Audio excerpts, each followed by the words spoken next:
জুলাই সনদ নিয়ে একটি দল বিভ্রান্তি ছড়াচ্ছে, সবাইকে সতর্ক থাকতে হবে। যশোরে জিয়া খাল পুনর্খনন উদ্বোধন করে বললেন প্রধানমন্ত্রী।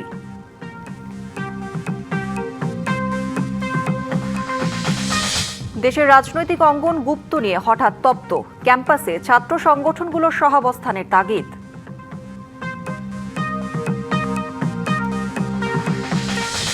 বেসরকারি শিক্ষা প্রতিষ্ঠানে মিলছে না যোগ্য শিক্ষক, নিয়ম পাল্টে নিবন্ধন থেকে বেরিয়ে সরাসরি পরীক্ষা নেওয়ার উদ্যোগ।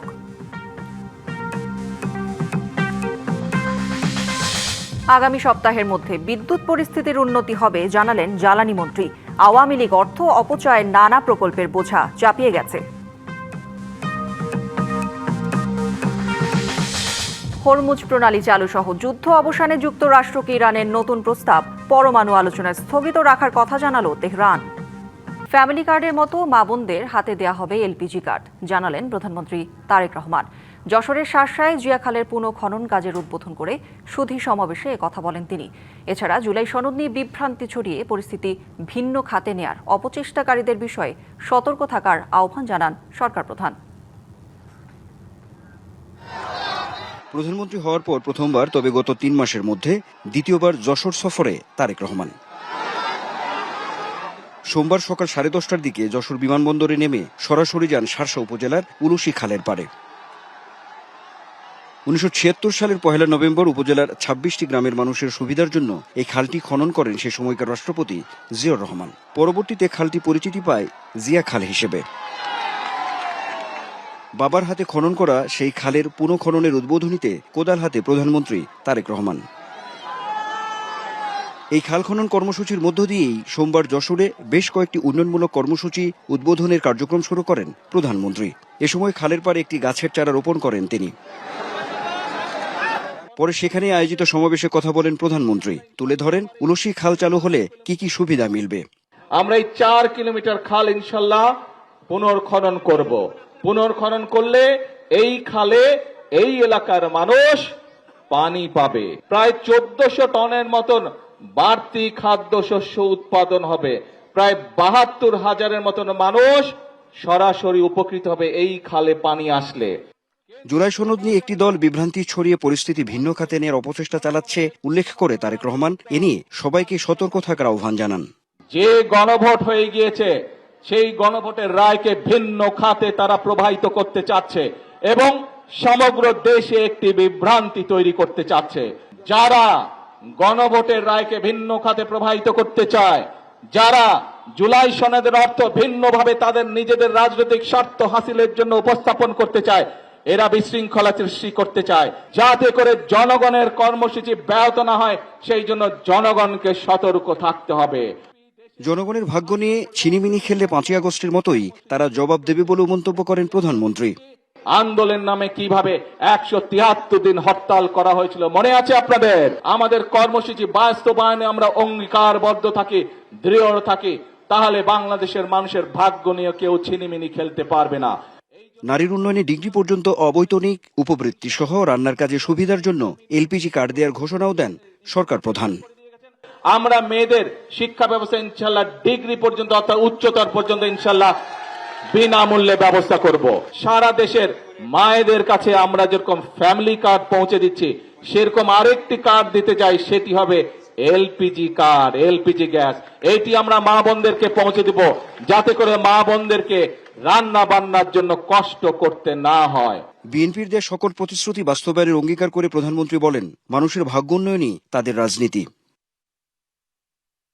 স্থানীয় পর্যায়ে উন্নয়নের বেশ কিছু প্রতিশ্রুতিও দেন প্রধানমন্ত্রী।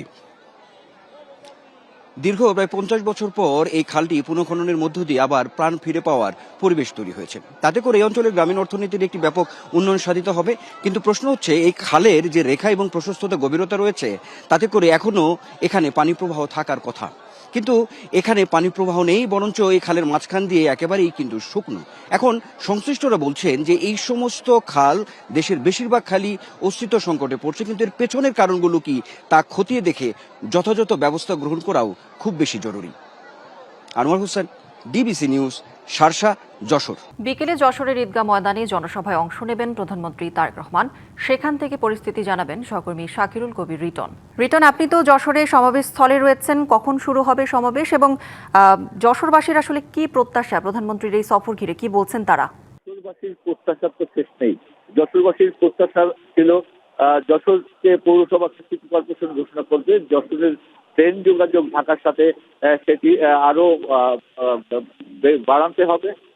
এছাড়া যশোরের যে ইপিজেড প্রকল্প আছে, ইপিজেড প্রকল্পে বাস্তবায়নের মাধ্যমে যশোরকে শিল্প শহরে পরিণত করা নানাবিধ দাবি রয়েছে। যশোর গদখালি দেশের 60% ফুল উৎপাদিত হয়। এই ফুল দেশের বিভিন্ন অঞ্চলে যায়। এখানে একটি হিমাগারও প্রয়োজন রয়েছে। আসলে যে যশোরবাসীর দাবি শেষ নাই এবং নির্বাচনী যে তারা যে প্রতিশ্রুতি দিয়েছেন সেই প্রতিশ্রুতি কিন্তু আজকে তার যশোরে আসার মাধ্যমে বাস্তবায়ন শুরু করেছেন এবং যশোরবাসী আশা করছেন যে তারেক জিয়া গত নির্বাচনের আগে 2রা ফেব্রুয়ারি যে যশোরে এসেছেন, যে নির্বাচনী প্রতিশ্রুতি দিয়েছেন সেই প্রতিশ্রুতি বাস্তবায়নের কাজ শুরু করেছেন তারেক জিয়ার নেতৃত্বাধীন বিএনপি এবং আশা করছে বিএনপির কাছ থেকে যশোরবাসী তাদের দাবি আদায় করতে সমর্থ হবে। ইতিমধ্যে আমি দাঁড়িয়ে আছি যশোরের যে ঈদগাহ ময়দানের বিভিন্ন উপজেলা থেকে জেলা থেকে কানায় কানায় দলীয় পড়ে এখন বাইরের রাস্তায় অবস্থান নিয়েছেন। আশা করছেন আগামী 1 ঘন্টার মধ্যেই তারেক জিয়া এই সভাস্থলে উপস্থিত হবেন এবং তিনি বিভিন্ন দিক নির্দেশনা দিবেন। এই ছিল যশোরের সর্বশেষ অবস্থা। রিটন, ধন্যবাদ আপনাকে। গুপ্তসূত্র রাজনীতির কবলে দেশ, পাল্টাপাল্টি অবস্থান নিয়ে মুখোমুখি ছাত্রদল ও শিবির। এই বিতর্কে অশান্ত হয়ে উঠেছে উচ্চশিক্ষা প্রতিষ্ঠানগুলো। সংঘর্ষের ঘটনাও ঘটেছে কয়েকটি ক্যাম্পাসে। রাজপথের উত্তাপ ছড়িয়েছে জাতীয় সংসদেও। এমন পরিস্থিতিতে ছাত্র রাজনীতির স্বরূপ নির্ধারণে আলোচনার প্রস্তাবকে ইতিবাচক হিসেবে দেখছেন বিশ্লেষকরা।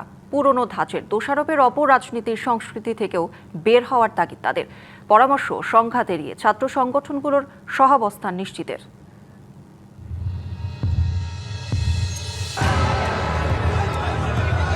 তো গুপ্ত রাজনীতি নিষিদ্ধ চাইলে ছাত্র শিবিরের কি সমস্যা? 54 বছরের ইতিহাসে প্রথমবার যে পলিটিক্যাল গভর্নমেন্ট ক্ষমতায় আসছে, বাট ক্যাম্পাস তার দখলে নাই। বেশ কিছুদিন থেকেই প্রায় প্রতিটি ক্যাম্পাসে মুখোমুখি অবস্থানে জাতীয়তাবাদী ছাত্রদল ও ইসলামিক ছাত্র শিবির। চট্টগ্রাম সিটি কলেজের দেয়াল লিখনে গুপ্ত শব্দের ব্যবহার নিয়ে নিউ মার্কেট এলাকায় সংঘর্ষে জড়ায় সংগঠন দুটি। এর রেশ ছড়িয়ে পড়ে ঈশ্বরদী সরকারি কলেজ, কুমিল্লা পলিটেকনিক সহ ঢাকা বিশ্ববিদ্যালয়ও। এই বিরোধ রাজপথ ছাড়িয়ে উত্তাপ ছড়াচ্ছে সংসদ ও সামাজিক যোগাযোগ মাধ্যমেও। ছাত্র রাজনীতি নিয়ে সংসদে আলোচনা প্রয়োজন বলে মন্তব্য করেন সাবেক ছাত্রদল নেতা ও সংসদ সদস্য শহীদউদ্দিন চৌধুরী এনি। এই ছাত্র রাজনীতি নিয়েও কিন্তু আমরা এই পার্লামেন্টে গভীর আলোচনা তুলে ধরতে পারি। সাম্প্রতিক এসব ঘটনায় নিজেদের অবস্থান তুলে ধরেন ছাত্র নেতারা। সংঘর্ষের দায় চাপান একে অন্যের ওপর। জাতীয়তাবাদী ছাত্রদল অতীতেও আধিপত্যবাদের রাজনীতি করেনি, শিক্ষার্থী নিপীড়নের রাজনীতি করেনি, ভবিষ্যতেও সকল সংগঠনের সহাবস্থান নিশ্চিত করে জাতীয়তাবাদী ছাত্রদল রাজনীতি করবে। বাইরে বক্তব্য দিবেন, সংসদে মিষ্টি আলাপ করবেন, ছাত্র রাজনীতির স্বরূপ ব্যাখ্যা করবেন, আর রামদা হাতে তুলে দেবেন, আর জায়গায় জায়গায় আক্রমণ করতে বলবেন। এর দ্বিচারিতা অন্তত আর কেউ না বুঝুক, বিশ্ববিদ্যালয়ের শিক্ষার্থীরা বুঝে। এমন মুখোমুখি অবস্থানের কারণে দেশে নতুন সংকট তৈরি হচ্ছে কিনা সে প্রশ্ন উঠছে রাজনৈতিক মহলে। সংগঠনগুলোকে নিয়ন্ত্রণে রেখে আলোচনার তাগিদ বিশেষজ্ঞদের। ক্যাম্পাসগুলোতে এখন ক্রিয়াশীল যে রাজনৈতিক ছাত্র সংগঠনগুলো আছে তাদের সহাবস্থান এবং এটি নিশ্চিত করার জন্য আসলে ছাত্র সংগঠনগুলো কতটা দায়িত্ব পালন করতে পারবে সেটি আমি সন্দিহান। বরং এটি জাতীয় পর্যায়ে সমাধান হওয়া উচিত এবং সেক্ষেত্রে সম্প্রতি সংসদে যে প্রস্তাবটি এসছে যে ছাত্র সংগঠনের স্বরূপ কেমন হবে সেটা নির্ধারণে রাজনৈতিক দলগুলোর মধ্যে আলোচনা হওয়া দরকার এবং আমি মনে করি সেটি সঠিক পদ্ধতি। 5 আগস্টের যে কমিটমেন্ট দিয়েছেন যে আপনারা গুণগত পরিবর্তন করবেন রাজনীতির, সেটা কিন্তু মানুষকে হতাশ করবে আপনারা যদি সেটা না করেন। আর এখন আবার যদি পুরাতন সহিংসতা এবং পুরাতন গেমিংয়ে ঢুকে যাই আমরা, তাহলে তো মানুষ হতাশ হবেই। ছাত্রদল ক্যাম্পাসগুলো নিয়ন্ত্রণে যেমন উঠে পড়ে লেগেছে, তেমনি ছাত্র সংসদগুলোতে আধিপত্যের কারণে শিবিরও তা বজায় রাখার চেষ্টায় মরিয়া। ফলে আলোচনায় সমাধান না হলে সামনে আরও বড় সংঘাতের শঙ্কা বিশ্লেষকদের। শিক্ষা প্রতিষ্ঠানগুলোতে শিক্ষার্থীদের দাবি দেওয়া নিয়ে রাজনীতি করা দরকার, অন্য কিছু নয়। ফজলে রাব্বি সৌরভ, ডিবিসি নিউজ, ঢাকা। বারবার বিজ্ঞপ্তি দিয়েও বেসরকারি শিক্ষা প্রতিষ্ঠানে যোগ্য শিক্ষক পাচ্ছে না সরকার। এনটিআরসি এর বিগত সব নিয়োগ বিজ্ঞপ্তিতেই গড়ে প্রায় 1/3 পদ খালি থেকে গেছে এন্ট্রি লেভেলের শিক্ষক নিয়োগে। আবার চাকরি না পেতে পেতে অনেকের শিক্ষক সনদের মেয়াদও শেষ হয়েছে। তবে এবার আগের নিয়ম পাল্টে নিবন্ধন পরীক্ষা থেকে সরে এসে শিক্ষক নিয়োগে সরাসরি বিজ্ঞপ্তির পথে যাচ্ছে এনটিআরসিএ। বেসরকারি শিক্ষক নিবন্ধন ও প্রত্যয়ন কর্তৃপক্ষ এনটিআরসিএ 2026 সালের 4 জানুয়ারি 67,000-এরও বেশি শূন্য পদে নিয়োগের জন্য বিজ্ঞপ্তি দেয়। নিবন্ধন সনদধারীদের আবেদনের পর ওই মাসের 28 তারিখ 11,713 প্রার্থীকে নিয়োগের জন্য সুপারিশ করে এনটিআরসিএ। ওই এক গণবিজ্ঞপ্তিতে 55,000-এরও বেশি পদে শিক্ষক পাওয়া যায়নি। যদি 50,000 শূন্য পদ বলি, 50,000 এই অবস্থা প্রায় প্রতিটি গণবিজ্ঞপ্তিতেই। এনটিআরসিএ বলছে প্রতি গণবিজ্ঞপ্তিতেই শূন্য পদের একটি বড় অংশই ফাঁকা থেকে যাচ্ছে। ষষ্ঠ নিয়োগ সুপারিশ বিজ্ঞপ্তি যদি কথা বলি, সেখানে আমাদের প্রায় 6-7টা বিষয়ে আমরা যোগ্যতম প্রার্থী পাই নাই। অর্থাৎ আমাদের পোস্ট আছে যদি 100, আমরা প্রার্থী পেয়েছি 50 জন, তাহলে আর 50 জন ওই শূন্য থেকেই যাচ্ছে। এবং আমরা নতুন নিয়োগ বিজ্ঞপ্তি না দেওয়া পর্যন্ত সেই পোস্ট আমরা ফিল আপ করার কোনো সুযোগ নেই। দেওয়ার পরেও যদি আমরা উপযুক্ত প্রার্থী না পাই, আবার শূন্য থাকছে। তার মানে কি, আমার উপযুক্ত প্রার্থী না পাওয়ার ফলে নির্দিষ্ট একটা পদে পরপর হয়তো 1-2টা সাইকেল আমার শূন্য থাকছে। এইভাবে দেখা যায় টোটাল সংখ্যাটা একটু বড় দেখাচ্ছে। তবে এবার আর নিবন্ধনধারীদের মধ্য থেকে নয়, শিক্ষক হতে সরাসরি নিয়োগের বিজ্ঞপ্তি আসছে, যাতে নিয়োগ হবে এমসিকিউ এবং মৌখিক পরীক্ষার মাধ্যমে। আমরা যেখানে আগে নিবন্ধন নিয়োগ সুপারিশ করা হতো, এখন আমরা সেটাকে বলছি সরাসরি নিয়োগ। এখন আর নিবন্ধন পরীক্ষা থাকবে না, সরাসরি নিয়োগ 1:1। অর্থাৎ আমার যদি শূন্যপদ যদি একটা থাকে, আমি একজনকে চূড়ান্তভাবে নির্বাচিত করব। সেই একজনকে আমরা নিয়োগ দেব সংশ্লিষ্ট প্রতিষ্ঠানে। সেটাকে নিয়োগ সুপারিশও বলা যেতে পারে, সরাসরি নিয়োগও বলা যেতে পারে, কিন্তু আমাদের আর কোনো লেফট আউট থাকবে না। তবে এ পরীক্ষায় সর্বোচ্চ নিরপেক্ষ এবং দুর্নীতিমুক্ত রাখার বিষয়ে সতর্কতার কথা বলছে এনটিআরসিএ। আর আগের বাদ পড়া নিবন্ধনধারীদের জন্য দেয়া হতে পারে বিশেষ বিজ্ঞপ্তিও। মনিরুল সোহাগ, ডিবিসি নিউজ, ঢাকা। দর্শক, যশোরে 500 শয্যার মেডিকেল ভবন উদ্বোধন করে কথা বলছেন প্রধানমন্ত্রী তারেক রহমান। আমরা সরাসরি যুক্ত হচ্ছি সেখানে।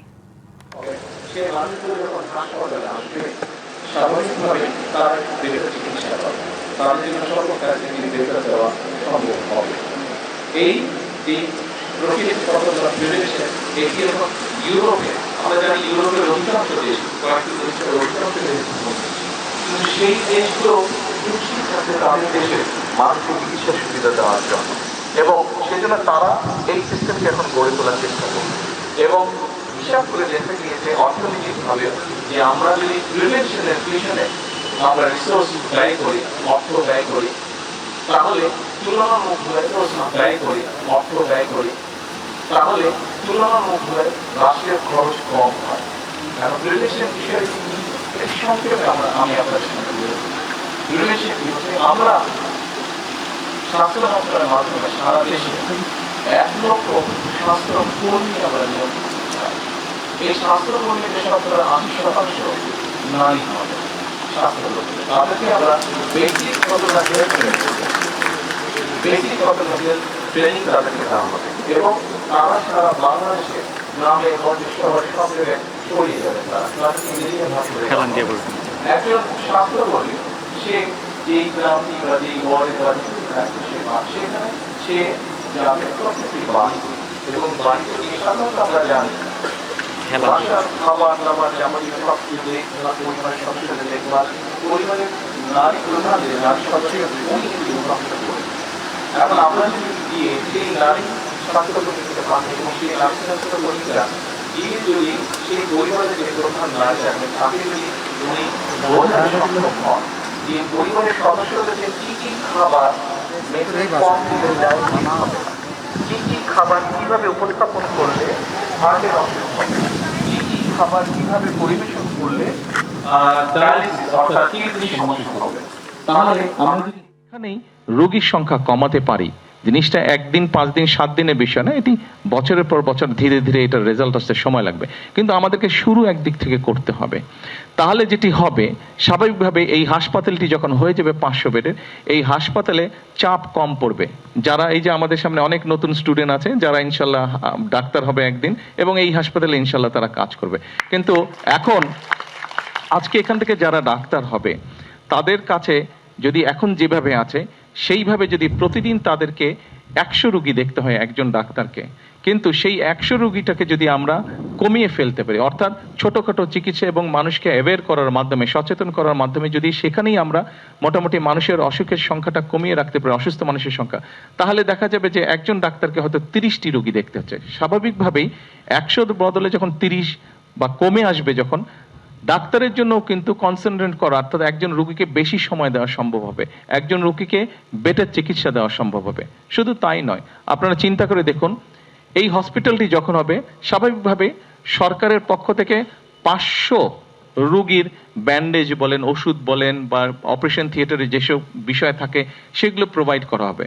হয়তো দেখা যাবে রোগীর সংখ্যা আস্তে আস্তে বাড়ছে 700, 800, কিন্তু সরকারেরও তো একটা ক্যাপাসিটি আছে। যেমন ধরেন আমরা যদি ঢাকা মেডিকেল কলেজের কথা ধরি, ঢাকা মেডিকেল কলেজে খুব সম্ভবত আমান কত, এটা 1500 না আমান, ঢাকা মেডিকেল কলেজ, হ্যাঁ, কিন্তু অফিসিয়াল ক্যাপাসিটি কত? অফিসিয়াল 2600 বেড আছে, কিন্তু রোগী সংখ্যা কয় হতো আপনার? হ্যাঁ, দেখুন ঢাকা মেডিকেল কলেজ, আচ্ছা, ঢাকা মেডিকেল কলেজ, এটির অফিসিয়াল বেড সংখ্যা হচ্ছে 2600, কিন্তু ঢাকা মেডিকেল কলেজে প্রতিদিন আসে 4000-এর মতন রোগী। এখন আমরা নিজেরাই চিন্তা করে দেখি, আপনি সরকার যে সাপোর্ট যেগুলো দিচ্ছে, ওষুধ বলেন, বেড বলেন, ডাক্তার বলেন, নার্স বলেন, ব্যান্ডেজ বলেন, যাই বলেন না কেন, 2600, ধরেন 3000-এ দিচ্ছে, সরকার দেখছে যে বেশি আসছে 3000-এ দিচ্ছে। আপনি প্রতিদিন 3000 রোগীকে অ্যাটেন্ড করছেন, কিন্তু তারপরে আপনার 1000 কিন্তু রয়ে যাচ্ছে, অর্থাৎ আজকের 1000 রোগীকে অ্যাটেন্ড করছেন, কিন্তু তারপরে আপনার 1000 কিন্তু রয়ে যাচ্ছে, অর্থাৎ আজকের 1000, আগামীকাল আপনি 3000-এর মধ্যে, 4000-এর মধ্যে 2600 বা 3000-কে আপনি আজকে চিকিৎসা দিলেন, কিন্তু বাকি 1000 আজকে রয়ে গেল, 1000-কে দিতে পারলেন না। আগামীকাল যখন সকাল হবে, আগামীকাল আবার 4000 আসছে, এই 4000, 3000-কে সাপোর্ট দিচ্ছে, কিন্তু 2000, আজকের 1000 এবং আগামীকালও রয়ে যাচ্ছে আবার 1000, অর্থাৎ 2000 প্রতিদিন কিন্তু এটা বাড়ছে, প্রতিদিন এটা বাড়ছে। সেজন্যই আমরা সিদ্ধান্ত গ্রহণ করেছি যে আমরা প্রিভেনশনটার উপরে জোর দিব, আমরা মানুষকে সচেতন করার চেষ্টা করব, যাতে যেগুলা বড় বড় অসুখ বিসুখ আছে সেগুলো থেকে করার চেষ্টা করছি। সেটি হচ্ছে যে প্রাইভেট পার্টনারশিপ আমরা হসপিটালকে নেওয়া চাই, পিপিপি যেটাকে বলে, এটি হচ্ছে, ধরুন এই মুহূর্তে যদি আমরা দেখি, তাহলে আমরা দেখব যে সরকারের যত হাসপাতাল আছে, যত বেড সংখ্যা, যত ডাক্তার নার্স আছে, মোটামুটি ভাবে প্রাইভেট সেক্টরেও সারা বাংলাদেশের মোটামুটি ভাবে যেগুলো হসপিটাল, সেগুলোর বেড সংখ্যা, নার্স, ডাক্তার সংখ্যা মোটামুটি ভাবে একই রকম। এখন একটি হাসপাতাল হবে, এখানে যে হাসপাতালটি হচ্ছে, এই হাসপাতালটি হতেও অনেক বেশ 2-2.5 বছর সময় লাগবে। এর মধ্যে তো মানুষ অসুস্থ হচ্ছে, চিকিৎসার সুবিধা থেকে অনেকে বঞ্চিত হচ্ছে, হাসপাতালে যেতে পারছে না। যশোরে বোধহয় আরেকটি 250 বেডের হাসপাতাল আছে, হ্যাঁ, ওটাও বিএনপি সময় করা, ওটাও বিএনপি। আগামী সপ্তাহের মধ্যে দেশের বিদ্যুৎ পরিস্থিতির উন্নতি হতে শুরু করবে বলে জানিয়েছেন বিদ্যুৎ ও জ্বালানি মন্ত্রী। রাজধানীতে সিপিডি আয়োজিত সেমিনারে তিনি জানান, বর্তমানে চলমান 1500 মেগাওয়াট লোডশেডিং তা নেমে আসবে অর্ধেক। তবে সংকট কাটাতে নবায়নযোগ্য জ্বালানির উপর জোর দিলেও নীতিগত নানা বাধার কথা বলছেন বিশ্লেষকরা। জ্বালানি সংকটে নাজেহাল সাধারণ মানুষ থেকে শুরু করে কলকারখানা, বিদ্যুৎ উৎপাদনে বড় অঙ্কের ভর্তুকি সরকারের উপর তৈরি করেছে প্রচণ্ড চাপ। এই সংকট কাটাতে 2030 সালের মধ্যে 10,000 মেগাওয়াট গ্রিন এনার্জি উৎপাদনের লক্ষ্যমাত্রা ধরা হয়েছে। আমরা যে ইনভেস্ট করেছি বিদেশি কোম্পানি, সেটাকেও পর্যন্ত মূল্যায়ন করা হয়নি। হয়তো আমরা আমাদের যে $2 মিলিয়ন আমরা ইনভেস্ট করার আমার ম্যানেজমেন্টের চিন্তা ছিল বাংলাদেশে, সেই টাকাটা কিন্তু ফেরত চলে গেছে ফিলিপাইন, ইন্দোনেশিয়া এবং আদার্স কান্ট্রিতে। আমি যেটা মনে করি যে আমাদের নবায়নযোগ্য জ্বালানি একটা হচ্ছে অন্যতম মাধ্যম, এবং আমাদের আগামী দিনে নবায়নযোগ্য জ্বালানিতে ট্রানজিশন করতে হবে। আমি দায়িত্ব নিয়ে বলছি আজকের এই মিটিংয়ে যে আমাদের কোনো আদার অল্টারনেটিভ ওয়ে এরকম ভাবে নাই। টাকার অবমূল্যায়ন ও উচ্চ সুদের হারের কারণে বিদেশি বিনিয়োগকারীরা মুখ ফিরিয়ে নিচ্ছেন বলে জানান গবেষকরা। 2027 সাল থেকে ইউরোপীয় ইউনিয়নের কার্বন নীতি কার্যকর হতে যাচ্ছে। আমরা যদি এখনই নবায়নযোগ্য জ্বালানির ব্যবহার বাড়াতে না পারি, তবে আমাদের রপ্তানি খাত মারাত্মক চ্যালেঞ্জের মুখে পড়বে। অনুষ্ঠানে জ্বালানি মন্ত্রী জানান, বিগত সরকারের লুটপাট ও দেনার কারণেই বিদ্যুৎ খাতে এমন অস্থিরতা। এই সরকারের এই যে প্রাইভেটাইজেশন করা পুরো পাওয়ার সেক্টরকে, আজকে আমাকে আপনাদের কাছে জবাবদিহি করতে হচ্ছে। 56,000 কোটি টাকা আমার বাকি আছে, আমি বলবো ফিনান্সিয়াল মানে অরাজকতা যাকে বলে, if you come to my department you will find তারা করে গেছে। ভোলার গ্যাস কাজে লাগানো এবং অচল বিদ্যুৎ কেন্দ্রগুলো সচল করার পাশাপাশি নবায়নযোগ্য জ্বালানিকেই দীর্ঘমেয়াদী সমাধান হিসেবে দেখছে সরকার। যে জমিগুলো আনইউজড আছে। Yusuf Rana, DBC news, Dhaka. দেশে হামের চিত্রটা ভয় ধরানো। শিশুদের পাশাপাশি বয়স্ক এবং অন্তঃসত্ত্বারাও আক্রান্ত হচ্ছেন। তবে চিকিৎসকরা জানিয়েছেন বয়স্কদের মধ্যে হাম শনাক্ত হলেও এ নিয়ে আতঙ্কের তেমন কারণ নেই। জটিলতা না হলে প্রাথমিক চিকিৎসায় সুস্থ হয়ে উঠবেন তারা। এদিকে হাম প্রতিরোধ সারা দেশে শিশুদের কার্যকর টিকা দেওয়ার নির্দেশ দিয়েছে হাইকোর্ট। হামে আক্রান্ত ৩০ বছরের জুলিয়া আক্তার কুমিল্লা থেকে এনে ভর্তি করা হয়েছে ডিএনসিসি হাসপাতালে। মগবাজারের ক্লাস 9 পড়ুয়া লামিচিংও আক্রান্ত হামে। আগে মামি হয়েছিল হাম প্রথমে, তারপর মামি ঠিক হয়েছে 2-3 দিন পরে, তখন আমার একটু জ্বর হয়েছে। জ্বর 18 তারিখ হয়েছে, তারপরে রেস 19 তারিখ উঠছে একটু করে। যখন হাম ধরা পড়ে তখন তারা আলাদা আমাদেরকে একটা ইউনিটে দেয়। ইউনিটে দেওয়ার পরে ওইখানে 2 দিন থাকার পরে কিন্তু অবস্থা উন্নতি না হওয়ার পরে আমরা প্রাইভেটভাবে আবার ডাক্তার দেখাই। ওনারাও আবার বলছে যে আপনারা আবার হাসপাতালে ভর্তি হন। এদিকে 5 বছরের আরশাদের পর হামে আক্রান্ত বড় ভাই 13 বছরের আব্দুল্লাহ। দুজনকেই একসাথে হাসপাতালে ভর্তি করা হয়েছে। বাসায় নিয়ে যাওয়ানোর পরে আমার ছেলে 13 দিন পর সুস্থ হয়েছে। সুস্থ হওয়ার পর 13 দিনের দিন আবার আমার এই ছোট বড় ছেলের জ্বর কমে না, হাম হয়েছে, নিয়ে যান মহাখালী।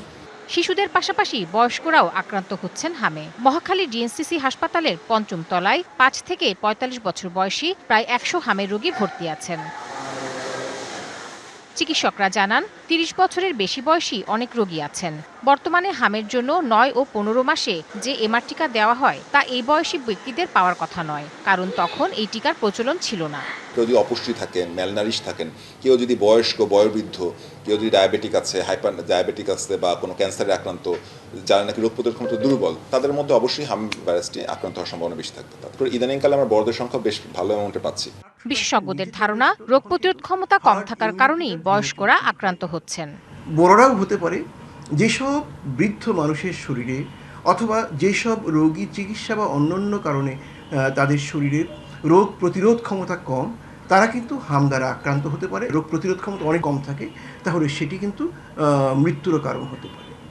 এদিকে সারা দেশে হাম প্রতিরোধে কার্যকর টিকা দেওয়ার নির্দেশ দিয়েছে হাইকোর্ট। একই সঙ্গে হামের টিকার ব্যর্থতা তদন্তে গঠিত কমিটিকে 2 সপ্তাহ পর তার প্রতিবেদন দেওয়ার আদেশ দেওয়া হয়েছে।